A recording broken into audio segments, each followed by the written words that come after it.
Eh bien, pour moi, les signes les plus importants qui ont été envoyés par ce 4e plénum du 20e congrès du Parti communiste chinois sont d'abord la mise en pratique, la mise en lumière du concept de civilisation humaine porté par le président Xi Jinping.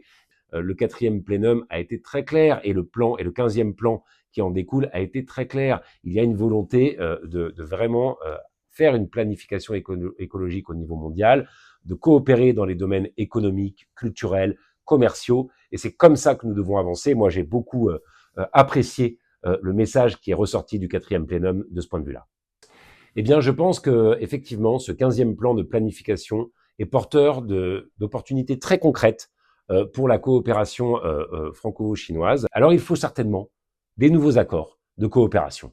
Je pense en particulier au domaine scientifique. C'est essentiel que nous regardions ensemble comment travailler dans le domaine de la transition énergétique, mais aussi dans d'autres domaines, peut-être la question de la mer, peut-être la question de l'espace, des grands défis comme ça qu'il faudra relever, que nous appelons, nous, à la France Insoumise, avec Jean-Luc Mélenchon, les nouvelles frontières de l'humanité. Sur ces nouvelles frontières de l'humanité, nous ne pourrons réussir que en faisant justement ce que le président Xi Jinping appelle la civilisation humaine. Et ça passera par des accords de coopération nouveaux dans tous ces domaines, je l'espère, avec la République populaire de Chine, entre la France et la République populaire de Chine.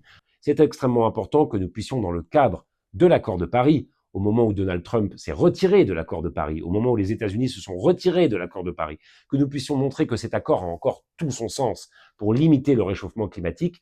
Et je sais que la République populaire de Chine, elle, a pris des engagements très forts pour respecter finalement ce que nous avons défini ensemble dans le cadre des accords de Paris. Il y a un sujet sur lequel nous allons avoir vraiment beaucoup de travail à mener en commun et sur lequel j'ai particulièrement apprécié la position et la proposition faite par la République populaire de Chine, c'est la question de l'intelligence artificielle.